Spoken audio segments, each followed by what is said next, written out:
This is episode 3 of the Shame Proof Your Life podcast, the one where I feel embarrassed. I'm your host and shame coach, Danita Bremer.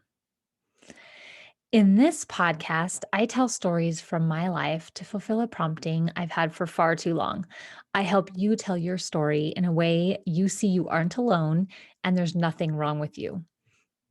I want you to stop believing the lie you aren't enough so you can arise from fear and shame and shine your light unapologetically the way God intended. All right. Welcome back. Episode 3. I know someday I'll look back on this and think, oh, that was nothing. But today it feels like I have hit a gargantuan milestone.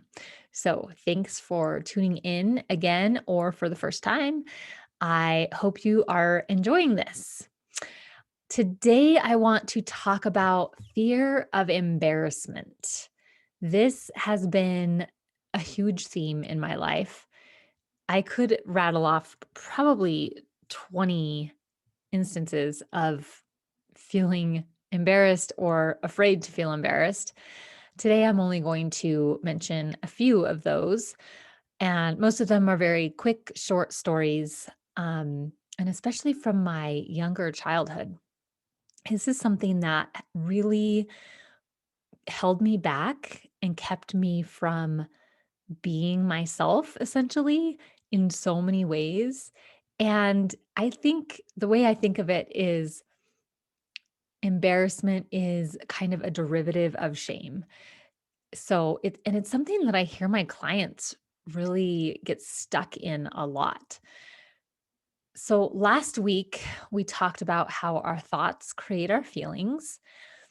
But this week, I also want to point out that we can have feelings that we then have thoughts about that create more feelings, right? And embarrassment is one of those feelings. So, the way I think of this is that embarrassment, in a very simplified form, one way to think of embarrassment is as shame with an audience or maybe guilt with an audience. And for my purposes and the purposes of this episode, I'm not going to differentiate between shame and guilt. I kind of lump them all into one category. In a future episode, I will talk more about the differences between shame and guilt. In fact, I'm going to write myself a little note here. And, but I think embarrassment is when we have an audience to that feeling, right? So, my first story that I want to tell, I'm trying to think, is this the first one I can remember? It's the first one I can remember, vividly feeling embarrassed. I'm sure I was embarrassed before kindergarten when this story takes place. But in this story, I wet my pants at school. And the ironic part of this is that I was wearing these purple pleather pants. It was the mid 80s. I don't know. And so probably nobody could even tell that I had wet my pants, but I was doing something like an art project or something that I was really into and really enjoying, and I didn't want to stop and go to the bathroom. So I waited until the last second, and then I ran to the bathroom, and right when I got into the bathroom, I peed my pants. So I remember walking back to my teacher wherever she was in the classroom and like hanging my head, like, oh, so embarrassed. Now, the other kids were doing their work. I think we were in what was called centers. So everybody got to just pick an area and go do it. I bet the other kids didn't even see me, but I thought they would see me and I thought they would be able to tell that I wet my pants and I had to tell my teacher how I peed in my pants. Oh, I was mortified.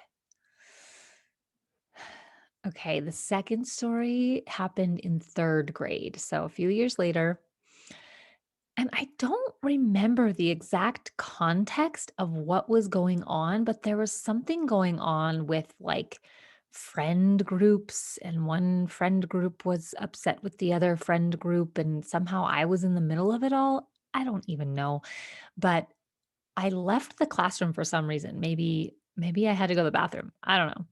And when I came back into the classroom, I remember walking to my seat and kind of getting this sense that like something weird was going on. And like the other kids were like looking at me, like waiting for something. And so I went to sit down at my desk. And right as I was sitting down, I realized that there was a puddle of white glue in my seat that someone had put there. And so then I was like, oh my gosh, what do I do? So I had to, and then of course the other kids were like snickering and laughing at me. And I had to go up to the teacher and be like, I sat in glue. Somebody put glue on my chair and she sent me to the front office to get a new pair of pants. And again, I just remember feeling so embarrassed, so like, and I'm trying to think of like, what was I thinking that made me feel embarrassed? And essentially the sentences were like that I like did something wrong or bad or that I shouldn't have sat in the puddle of white glue that I didn't even know was there. Here's the thing with our emotions. They're pretty irrational sometimes. Like they don't make sense. They make sense from this point of view of, oh, I have this sentence in my mind and it's creating an experience in my body, but it doesn't necessarily make sense that the sentence our brain goes to matches the situation. Now, here's the thing when we're young kids, we don't have the ability to objectively think, does this match the situation? Am I warranted in thinking this way? Right? It just all happens in a moment. Where I think we get a little bit caught up is when we don't allow ourselves to do things because we are afraid of being embarrassed, right? Um, I'm trying to think of, yes, the next story happened when I was in 8th grade. I had started dating a boy, I suppose, hanging out with a boy, and we got pretty serious pretty quick.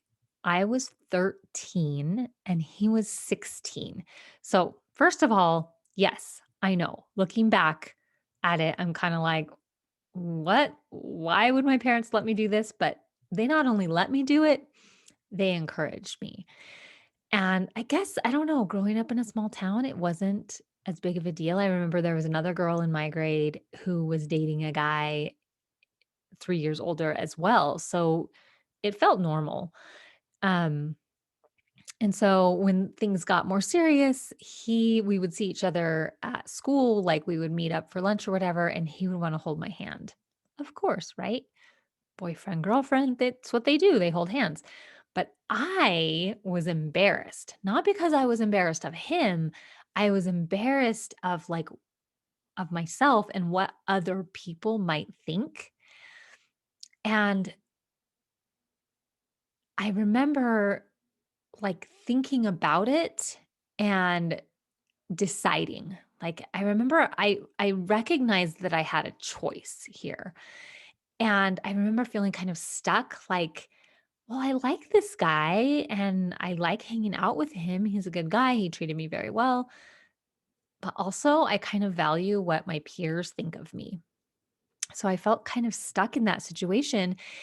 And if I had allowed myself to be afraid of being embarrassed, I probably would have made a choice that wasn't fully in line with how I saw myself. So I remember there being this one moment where people were laughing at me or poking fun or something, whispering. And I remember thinking, I need to make a decision here. Am I going to let this affect me or am I just going to decide to not care? And I decided to not care.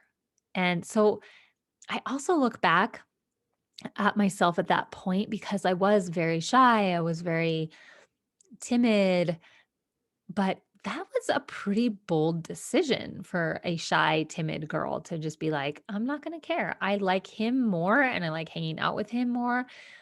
than I care about what these other people who weren't even really my friends, what they think of us. Another story is when I was in high school, I don't know how old I was, maybe 15 or 16. I There was a little grocery store across the street from our high school, and I would go there frequently after school to buy a snack. And one day, as I was walking into the grocery store, I saw my dad coming out and handing a boy from my class a pack of cigarettes. And I was just like, "Dad, you can't do that." And he was like, "Yeah, I can." And I was just so embarrassed. Like, I don't know that buying an underage kid cigarettes, I don't know that that's, like, against the law. It probably is actually. But I was just like, I'm very like, I have really high morals and standards, and I'm like, "You can't do that." Not to mention the fact that my dad is like this big, burly, not tall, but like thick, burly, hairy man. He's got this curly beard and stringy, longish hair. When I was really young, he used to have hair down to the bottom of his back. But I think at this point, his hair was just like shoulder length, or maybe a little bit shorter than shoulder length, but like stringy and like dirty. He worked outside and he worked hard labor, and so he was always dirty and smelly. And so just it didn't even have to be him buying this peer of mine, same age person as me, cigarettes. Just being around him and having other people see him, I was embarrassed of my dad, right? Which just goes to show that, like, it's not what the other people do or think of us. It's what we think they're thinking, right? Like, I thought people would think that my dad is um weird or strange, or I don't even know what the thought was. And really, that's just what I thought of my dad. And so he would embarrass me so much. He used to tell me as a kid, "It's my job to embarrass you." And so it would be so frustrating. I would try to get him to stop embarrassing me. And then he'd be like, "Oh, I'll just do it more." Even at my wedding, this burly mountain man who never got dressed up, he came and I convinced him to wear a tuxedo. But when we went from the ceremony to the reception, we changed locations, and he changed out of his tuxedo, and we were supposed to take pictures. I don't know why we didn't take pictures before the wedding because of the whole "don't see the bride in the dress" type of thing. And and so I had to tell him to get dressed back into his tuxedo, and he did. But then he had this old dirty ball cap that he would wear backwards. And I was like, "Dad, take off your ball cap." And he's like, "No, that's where I draw the line. I'll wear this tuxedo for you, but I gotta have my ball cap on." So he's just so embarrassing. And part of me is like, well, that's who my dad is. But part of me is like, I really wish I just had normal parents, right? The other situation, I have two more situations where I felt embarrassed. One of them maybe was embarrassed, but also a little ashamed, which is when I decided to come back to church. When we were attending church again, I was about 20 years old. I remember walking into the church building every week and feeling like I had on my forehead the word like inactive, or I don't even know, but like people could just look at me and see that I had not been going to church for 5 years and I didn't really know what I was doing. I felt like they could just see that. And I every week for several months I felt embarrassed, and I felt um I think ashamed is a good word, but like almost like inadequate. Like I wasn't as good as the other people who had probably been going to church their whole lives or whatever. And that was also a really defining learning moment for me because I realized that I cared more about my relationship with God than I did about what other people thought. And I was just like, even then, I was like, well, people are just going to think what they're going to think. I got to do what's right for me. So I was able to get through that embarrassment, but it still was not easy. And I think if I had been really a lot more afraid of feeling embarrassed, it would have prevented me from going back to church. In fact, it prevented me from going back to church for 5 years, right? It just got to this point where it was like a tipping point where I was just like, "Okay, I gotta do this no matter what." And then even up until, like, a couple years ago, I would get super embarrassed just in public, just, like, talking to people in public or whatever, um, especially going to Relief Society meetings. So for those of you who are not Latter-day Saints, they or the organization of the women of our church is called Relief Society, and we hold meetings and classes regularly, and I would go to Relief Society meetings, and I would enjoy myself and chat with people and do whatever, and I wouldn't feel embarrassed, but then as soon as I started driving home from the meeting, I would start replaying in my mind the things that I said or what I did or what I didn't do, and then I would start feeling embarrassed. So that's really interesting too, because in that situation, the embarrassment, I was sitting in my car by myself, right? It was just now me projecting what I think other people thought when I was speaking or whatever, however I was showing up in the world. And I would come home to my husband and he would ask me how it went. And I would say, yeah, it's good.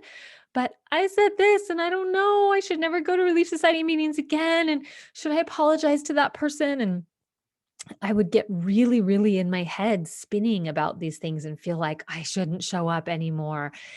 And so here's the danger, I think, of it, of fear of embarrassment, which is, does it prevent us from doing the things we really want to do? Right? If I want to go to those meetings, but I'm afraid of feeling embarrassed or ashamed, then I'm not going to go, right? Even if I really do want to go. So, there's some stories from my life. There's so many more about feeling embarrassed, which to me is just still this very surface level of shame. And I have a few tips or things for you to consider as you think about your experience with embarrassment. So, especially if you're a person who anticipates feeling embarrassed a lot and doesn't want to, these things might be really useful for you. You can also use these if you have a son or a daughter who is really self conscious and gets embarrassed. I know I have one of those kinds of kids. The first thing I would recommend is to just write on the top of a piece of paper the word embarrassment. And then underneath that, write all of your thoughts about embarrassment, right? So it's like we get embarrassed. What do I think about that? I should never be embarrassed.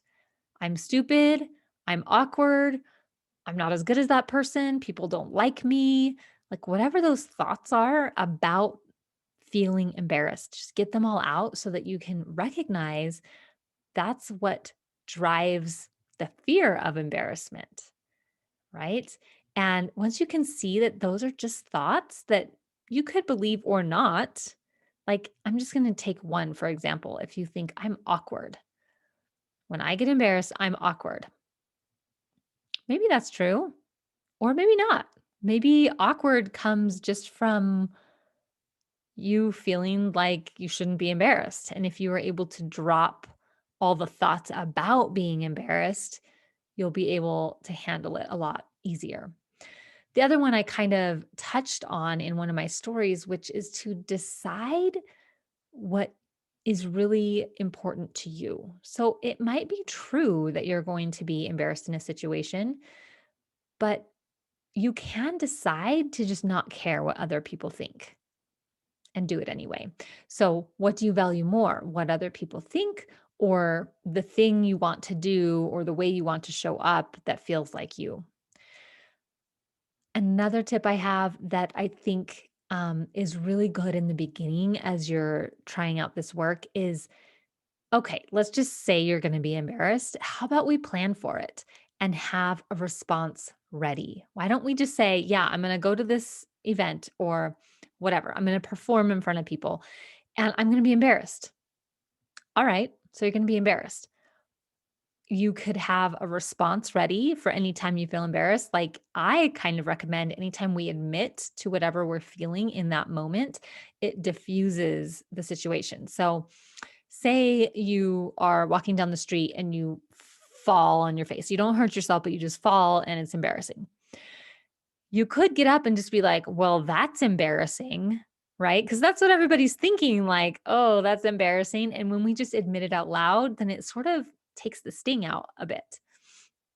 Or you could just plan on, like, if ever you feel embarrassed, you're just gonna take a deep breath and act like nothing happened. Like, that's an option too, right?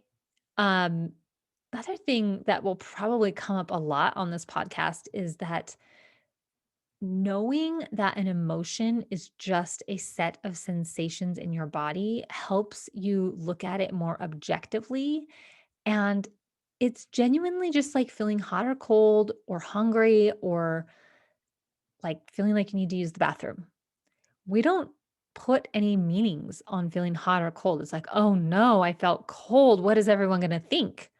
Right. So if you see the feeling in that way, is it's just sensations in my body, right? Then it's kind of like, oh, well, I can handle that. Especially when it comes to performing in front of other people or doing something where you're the only one or one of a few people and other people are watching you. The thing I always think is, well, they're not doing it, right? So I think about this in the context of being at church and performing, singing or a musical instrument. I have had this experience where I was singing a song with my daughter and I felt the spirit so strongly that I started crying and, like, getting choked up, and I had to kinda stop singing for a second, and I could, like, see it on the audience's faces where they were just like, "Oh," and I just thought, "Well, they're not the ones up here singing the song, and oh well, like, what are you gonna do, right?" And but sometimes I see people that are up there performing and they get embarrassed and then they like freak out about it, right? They're like, "Oh crap, I'm embarrassed. Everyone's seeing this. What do I do? What do I do?" There's nothing to do, right? So once you can kind of see that and just be like, "All right, well, just going to keep going," right? That kind of goes back to like planning for the embarrassment and knowing what you're going to do as well. The last thing I want to say is it comes from the book The Obstacle is the Way from Ryan Holiday, and it's in the title. The obstacle is the way. So if you're allowing embarrassment to prevent you from doing something you want to do for whatever reason, the way to get to the other side of that is to go through the embarrassment. There's no way to like sidestep that embarrassment other than to just not do the thing, which is always an option. But what I find is the reason why it's a problem for some people is because they're like, I really want to do the thing. I want to be able to get up and sing. I want to be able to just talk to people without feeling awkward, right? So, and when we are afraid of those feelings, then we make our lives small. We like, oh, I can't do this, and I can't do this, and I can't do this, and so we put so many limitations on our lives, and that doesn't feel good for us humans. We value freedom, and so that's the real question. Like, if you're like, yeah, I feel embarrassed all the time, and I'm afraid of it, and I don't care, I'm fine staying home, then great, then keep doing that. It's just if you feel like the embarrassment or the anticipation of the embarrassment is holding you back, that these tips will really help. And I want to just encourage you like, we don't practice feeling the feelings. This is what I call processing the feeling. We don't practice that to get rid of the feeling. We do it to stop being afraid of it, to help ourselves know that we can handle it no matter what. And that in and of itself is so empowering. So, let me know if you have any questions. I'd be happy to have conversations with anyone, but I think that's enough for now. And so are you. There are currently two ways to work with me, either in a small group setting or privately. If you're interested in either of those options, visit my website at danitabrummer.com and schedule a free call. You can also download my starter guide to a shame proof life, which is an amazing resource, if I do say so myself. Until next time, please know that you belong here now. Go be you and follow the spirit.